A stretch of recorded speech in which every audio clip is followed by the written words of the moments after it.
So there are a lot of NLP techniques involving timeline. Timeline therapy, reimprinting, the decision destroyer, change personal history.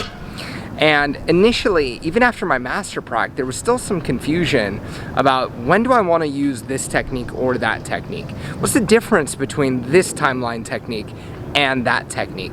Now, in this video, I'm going to share with you when and why I'll use each of those various timeline techniques. And I'm by no means saying that this is the way it is.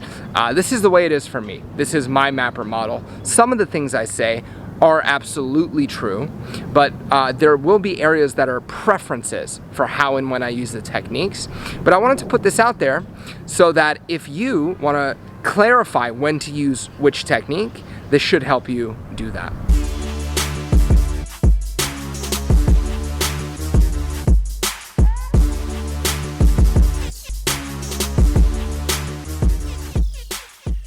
So the four timeline techniques I'm going to talk about is first, timeline therapy, then reimprinting, the decision destroyer, and change personal history. Starting with timeline therapy. Timeline therapy was created by Tad James, but even before we do this, I think we have to give a nod to Steve Andreas, because Steve Andreas was, as I understand it, the first person to really actually model timelines. In NLP, we know that people sort time in their personal space. And Steve was the person who actually discovered this and modeled it for us. So anytime we're using timeline work, we're really standing on Steve Andreas' shoulders. But timeline therapy, right? So timeline therapy is a fantastic set of techniques and procedures. And the reason why I think it's very useful is that it's one go-to technique, timeline therapy, that you can use for a variety of issues and get incredible results. And I think this is why you'll see people who come from the Tad James School of NLP are such raving fans of timeline work. And it is incredible. It was very effective for a lot of issues. So the pro for me about using timeline therapy is once you learn it, you have a go-to technique for so many different things. You know, clearing negative emotions, getting over anxiety, changing limiting beliefs, or in that language we call them limiting decisions.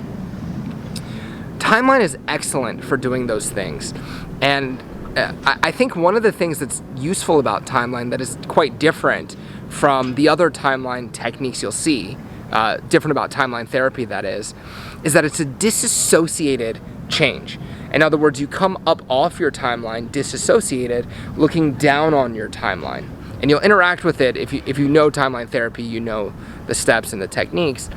But I think there's some magic in that where it allows you to clear emotions, limiting decisions, because of the fact that it's disassociated. Now, that being said, there are some advantages to being associated to experiences, right? So those are the pros. I think it's a fantastic set of techniques. I use it on myself. I use it with clients. Very, very useful. I don't necessarily use it the way it's taught anymore because I found that you can even do timeline conversationally. That if you know the principles of timeline, you can actually get rid of people's limiting decisions in a very simple timeline style conversation without having them do the close your eyes, elicit your timeline thing. So I love it. It's fantastic. The cons of timeline therapy. Timeline therapy comes with a set of belief systems that are very attractive and very seductive to clients, to coaches, to therapists. And I think that's good because, you know, if your clients believe in the process, it'll be useful. But where it's not necessarily useful is when we start to mistake our beliefs about change for how change actually happens. That can be dangerous and it can be limiting. So one, for example, is timeline operates off this notion of the root cause event. And you have to find the root cause of a problem. There is no root cause of a problem.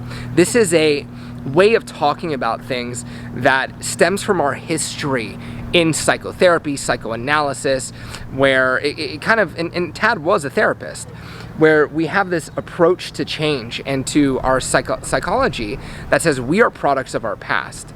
And so if you are a way you are today, it's because there was a root cause event that happened at some point in your past. And while sometimes that is true, sometimes there are imprint experiences, oftentimes even, and that can create a gestalt of experiences that cements, for lack of a better word, a problem or a resource, right? That can be true.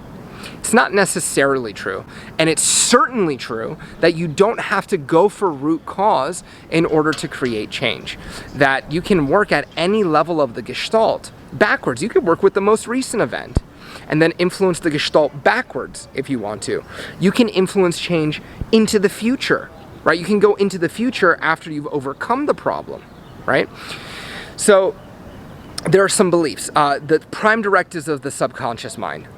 Tad has some really unique ideas here, and some of them are, some of those ideas I agree with, and some of them I honestly have no idea where he got them. I'm not saying that those are wrong. I'm just saying that I don't think they're right, and they're certainly not the most accurate picture of what the unconscious does. So take everything in change work with a grain of salt. What I'm saying, you know, when in NLP early days, they did parts therapy for everything. And there's even, I can't remember his name, but people are still doing parts therapy as if there are parts inside your brain that are responsible for motivation and laziness. This is just inaccurate. And we know it from neuroscience that if you hook somebody up to fMRI, to EEG, there's not a part of the brain that is your lazy part. There's not an asshole part of the brain and a cool person part of the brain. It's not how we work. Parts are useful, this is a quote from John Grinder, until you start believing in them, right? It's a way to get a handle on something so that we can communicate with it. When we talk about the unconscious, right? There is no such thing as the unconscious. There are unconscious processes and conscious mind processes. And we turn these things into nouns because it's easier to discuss them and to work with clients. But we have to be careful as change agents not to mistake our beliefs about the brain for how the brain actually works. And I think that's the biggest danger with timeline therapy. So timeline, awesome tool. Don't buy into the culture of timeline. And that goes for any culture of change work. Reimprinting. Reimprinting is a fantastic tool for changing beliefs, but I think the pro here is the special use case where reimprinting really distinguishes itself from the other techniques that I'm mentioning today. That is reimprinting parental figures.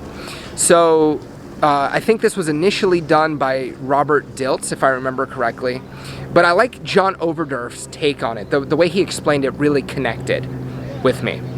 He said that often when we have a limiting belief or we learned a limiting state and habituated it, we were not the person, let's say as a child, around a parental figure, I almost said parental unit, a parental figure who had a nasty temper or who was abusive, or we had a teacher who humiliated us, or we had school kids who bullied us.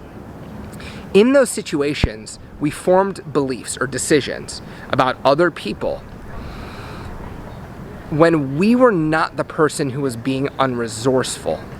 And so where that becomes a problem is we carry that projection of the other. We carry that projection of the father, the mother, the teacher, the authority figure, other people. We carry those projections with us into our future. In Ericksonian hypnosis, they call these introjects, right? So what reimprinting does, parental reimprinting in particular, it allows us to go in and update our avatar of the authority figure, which is a good idea. I was working with somebody recently who had a really bad fear of rejection. And when we found the quote-unquote root cause, right, even though I don't believe in those things, the imprinting experience, he had he was talking to somebody, or he saw a woman he was attracted to, went over to introduce himself to her, and it's like out of an 80s movie. There happened to be a gang of high school kids walking by at that precise moment, and apparently she didn't even really reject him. She just couldn't hear him, and so she kept walking.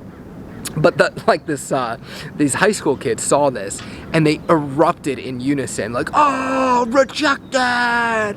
And this so embarrassed him that he just humiliated him, and he carried with him this idea that if he were to put himself out there, he always held unconsciously this view of the others rejecting him or seeing him get embarrassed or rejected. And so we can go in and update that avatar so that his perception of the others out there is now one that's loving, kind, warm, etc. When we think about updating our mother and father figures, take what I say loosely here. Take what I'm about to say extremely loosely, okay? But there are ideas in psychology that our parents are our world when we're growing up. That when you're a child, mom and dad are the world, and so it can be really useful in reimprinting your parental figures so that your projection of the father archetype, the mother archetype, which might be bigger than father and mom, updating those things so that the world itself is different for you. This can be a profoundly useful application of reimprinting. Con, I wouldn't say there's a con so much as I would be careful of this. If you're doing a reimprint, a lot of times those events can be very emotionally challenging, and we want to reimprint in a positive state. So one of the things I've noticed other people do when they're reimprinting is, yes, they'll say the words, they'll get the client to say the words, but the client's not in a resource state when they update that imprint. So that part of the work is state-based. You got to make sure they're in a resource state before you finish the reimprint or have them grow up in their timeline. Change personal history and the decision destroyer. Both of these invented by Richard Bandler. We'll start with change personal history. And a pro here, what I really like about change personal history is I think of it as a collapsing anchor in your timeline. So if you have, let's say it's a public speaking fear, and you elicit a resource state and you anchor it here, and then you elicit their fear of public speaking and you anchor it here. Well, in a traditional anchor collapse, what you'll do is you'll fire both anchors off and then allow the positive state to overwhelm the negative state until when they think about the issue, they go into the positive state, right? Well, we mentioned earlier that our experiences are held in gestalts, right? That you have an event happen, another event happen, another event happen, another event happen. And this is how we organize our experiences so that we automatically go into states or have beliefs influence us. Change personal history says, let me collapse those anchors in the different experiences that are in the gestalts all the way back to the first event. So to me, if you want to do a state change, I think you're going to get the most bang for your buck by doing a change personal history. So you elicit the resource, you elicit the limitation, and then you go back into the gestalt and collapse the anchors at every single event all the way up to the present and then future pace for creating changes in habitually negative states, fear, guilt, anxiety, etc. I think this is profoundly useful. Lastly, the decision destroyer, and this is my personal favorite. Where I think the decision destroyer is unique is that it allows you to go in time in the same way where we updated gestalts with the other techniques, but you get to go in and put in positive attitudes. So yes, you can use this remedially. If you made a limiting belief at some point, you can go in back in time before you made the belief and then put the new attitude in and then come up through time with the new belief, which makes that belief stronger because you're changing your gestalt of experiences. What I like most about this, though, is that you can combine the decision destroyer with something called a peak performance imprint. And what you can do then is you can take a moment where you're in flow or you were performing at your best or where you were the most humorous. and then you can re-imprint that in time and come up through your timeline so that peak performance becomes a standard for you, becomes the automatic, it becomes the norm, becomes much more accessible as a choice. Incredibly useful. And you can also do this with attitudes. I think it's Charles Faulkner and Steve Andreas. They have a book called NLP, The New Technology of Achievement. There's a process in there for building a positive mental attitude, which is comprised of several things, right? Self-to-self comparison. I can't remember the different components of it, but they looked at what is the mental attitude of peak performers. And there's several components. They guide you to build that attitude and then use a decision destroyer to put it into your timeline so that you can take the positive mental attitude of a champion athlete, of a Richard Bandler, of a Tony Robbins, of a Michael Jordan, and put it inside your experience of time and therefore change your gestalt. And now you take that attitude off with you into the world. So these are the ways that I use timeline techniques. There's one other thing I should say, and I'm debating doing a training on this. Let me know in the comments if you would like to do it. But you can actually change your timeline orientation itself. So, not necessarily, some people have a timeline orientation where their timeline is going from left to right. They have one where it's going through them. In other words, the past is in front, the future is in front, the past is behind them. And each timeline has predictable consequences to it. So people who have their timeline out in front of them are going to be great at evaluating. They're much more able to evaluate things. Your future being out in front of you and you're in time can allow you to be very present, right? And if you have your big goals right in front of you, unconsciously that is, you're going to experience more motivation. And in these types of trainings, what we do is we learn to become more flexible so that you can have access to the evaluation, you can be in time, you can create inspiring goals and be drawn to them. So I'm debating doing that training. One of the things that's really wonderful about it is that it's pervasive change. Whereas most NLP changes, you make them in a context. Timeline, we take with us everywhere. We always are organizing time. So a change in your timeline tends to be very, very pervasive. Thank you for watching. I hope you enjoyed it. Like, comment, subscribe. Look around this video and see if I did post a link for a training. I am going to start doing trainings regularly. So you'll see links here if you would like to get access to either a free training or one of the paid trainings that I have coming up. See you soon.